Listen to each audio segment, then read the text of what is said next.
Hello everyone, and welcome to Dirt Road Cinderella. Thank you for sharing your time with us. You are truly appreciated, so again, thank you.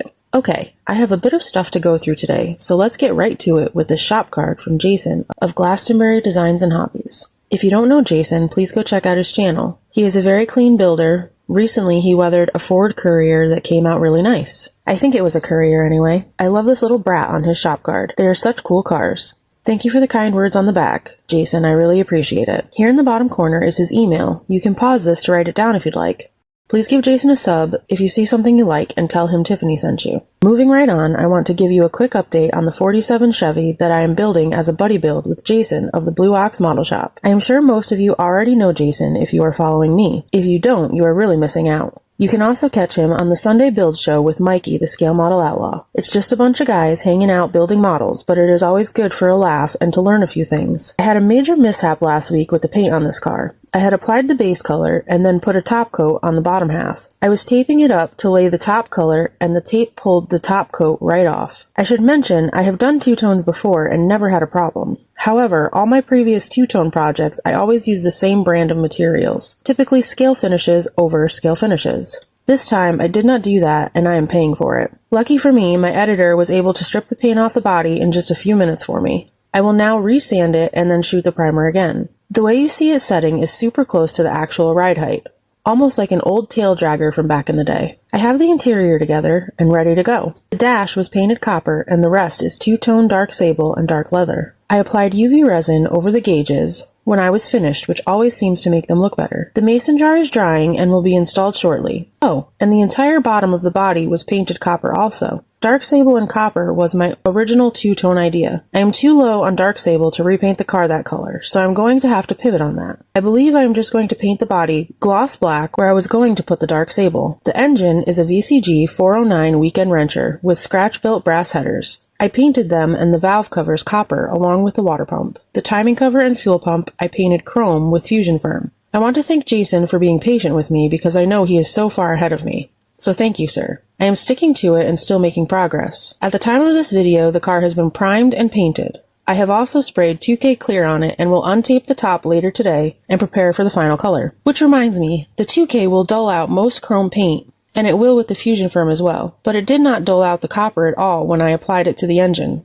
So I will be spraying the car one more time after the copper is applied to the top. Okay, the next thing I want to share with you is a gift from my friend Chris Yates of Chris's House of Plastic. Chris sent me this 49 Ford from the JaxCon show a few weeks ago. He asked me if I was looking for anything, and I mentioned I was looking for a 49 Ford. He picked this up and shipped it. He then wouldn't let me pay for it. It all works itself out in the end.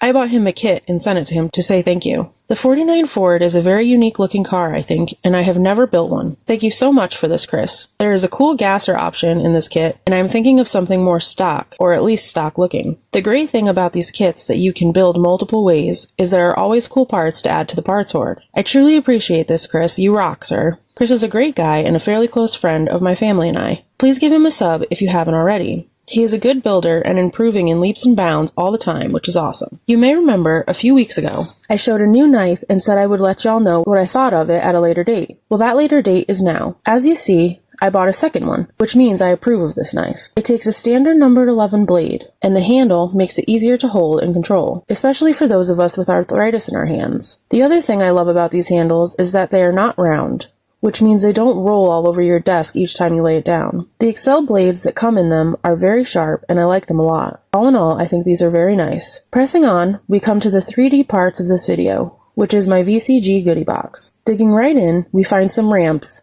and the drag and drive accessory pack that was put together for Jason's drag and drive group build. Some fuel cans, as well as the new Model A engine and build a trailer kit. Oh, and some stickers, both VCG and the Alliance. The Alliance is a club that we are part of, and Josh sent the stickers because he also belongs to the club, and he already had a sticker connection, as we all know, so it seemed obvious he should be the sticker man for the club. This first one is the club shield.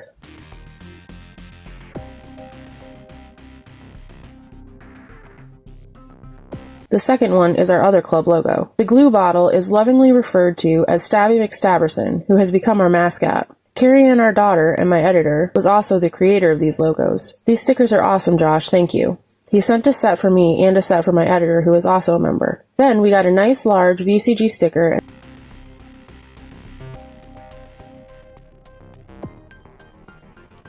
and 2 smaller ones with nice little flames added. These are awesome, and I love stickers. Give me a few seconds to open these bags, and I will be right back after these words from our sponsors. Sponsor Spotlight. Are you a passionate modeler? Constantly searching for that perfect detail to bring your miniature masterpiece to life? Do you dream of building your model so accurate they could be mistaken for the real thing? Then it's time to discover VCG Resins by Reese. VCG Resins specializes in providing the highest quality, most unique, and incredibly detailed resin parts and accessories for your 1/24th and 1/25th scale models and dioramas. Modelers can find everything from intricate engines and suspension components to realistic wheels and essential diorama accessories, all designed to bring your miniature masterpieces to life. Are you ready to elevate your next build? Please visit vcgresins.com and don't forget to use our discount code DRCRUST at checkout for 13% off your order. At Scale Finishes, they specialize in high-quality automotive-grade paints, clears, and primers designed to bring your scale models to life. Their authentic colors and premium products provide a flawless finish every time. Visit scalefinishes.com and use our discount code Cinderella10 at checkout to receive 10% off on your order. Welcome back. And the first thing I have on the turntable for you are the drive ramps with wheel chocks. Here we have the chucks, one facing each way. Even the back has a handle detail. That is so cool. The drive-on ramps look great and even have a concave section for the tire to rest in.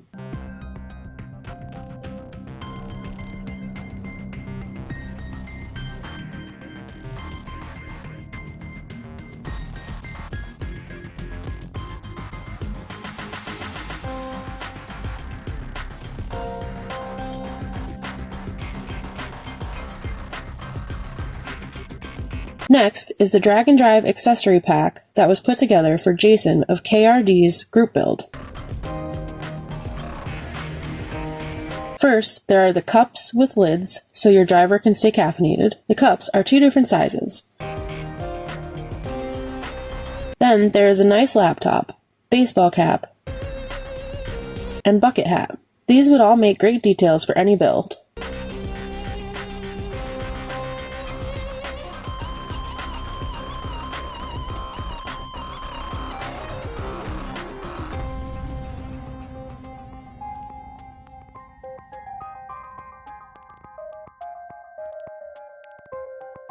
Gas cans are the next set. These are very nice.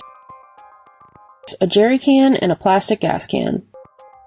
Both cans come with a cap so they can be modeled in any manner you choose. Tip it over and leave the cap off like it's empty, or maybe pouring gas out of it. These are the best fuel cans I have seen myself.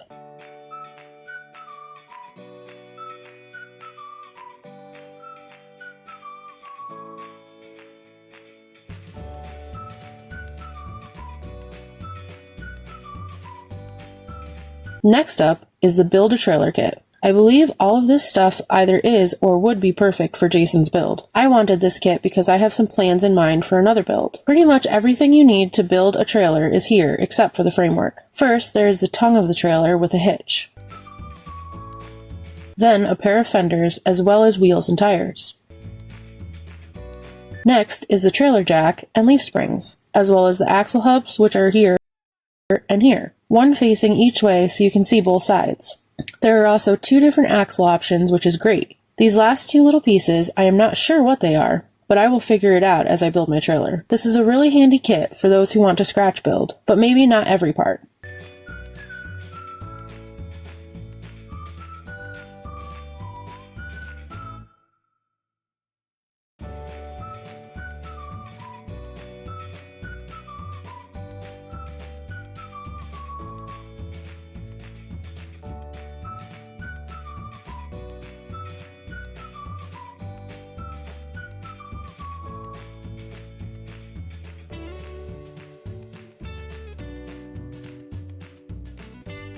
The last thing in the 3D parts was this very cool little Model A stock 4-cylinder engine. First, let's check out the details of this block. It is simply off the charts, with full crankcase detail and even valve and piston details. It even has a hole for a cam. How wild is that?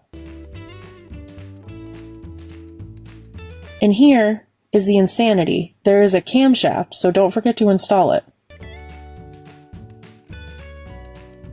So we have the block, front cover, side cover, and cylinder head. Then the oil pan and a type of bell housing and camshaft, as well as the fan, filler neck, generator, starter, and distributor, I believe. There are also 2 pulley setup options. These last few parts are the transmission bell housing, transmission itself, the top, tail shaft, and shifter. This engine is a dream for detailers. It can be built in so many stages of repair or disassembly. Epic little engine, I think.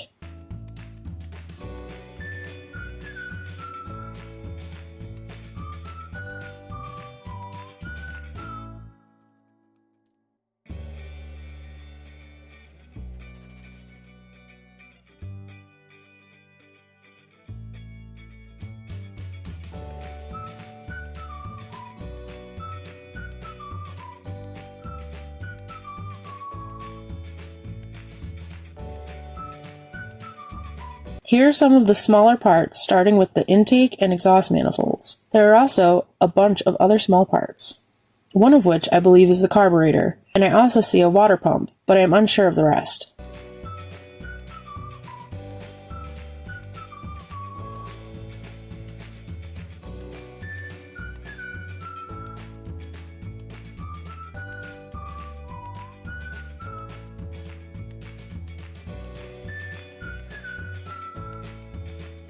That wraps up the 3D stuff. Now I can show you my stash ads. First up is the AMT 1960 Chevrolet pickup including a go-kart. This is a nice kit that I have built a few times over the years.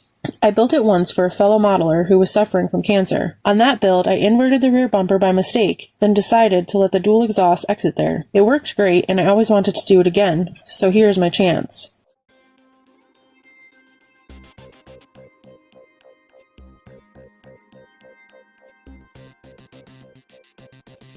Next up is the Revell 1977 GMC van. This is the Squawk van from Stranger Things, which my family is a fan of. This is an all-new tooling, it says, and the kit has 69 parts. I may have to buy another one of these kits because I am sure Carrie Ann is going to want this built to replicate the show.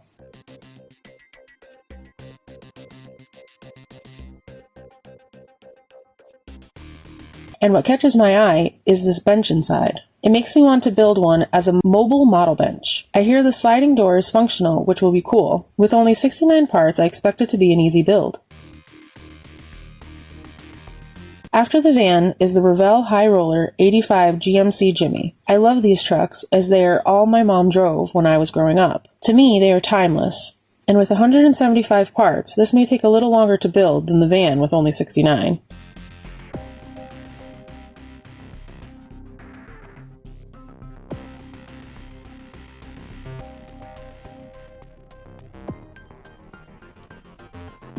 Looking at this side panel, it looks like this kit has some great detail and will build up very nicely. I look forward to building this one.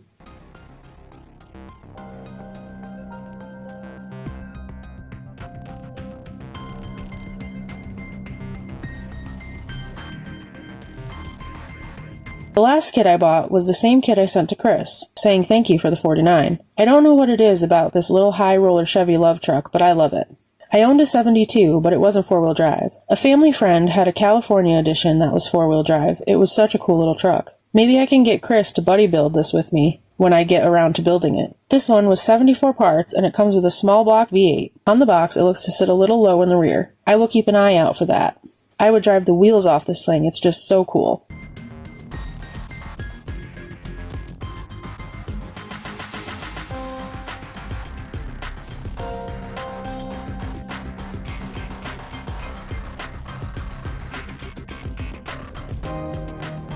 Well, folks, that is all I have for you today. Please be good to yourself and each other. Later, y'all. Edited, produced, and narrated by Cap Productions.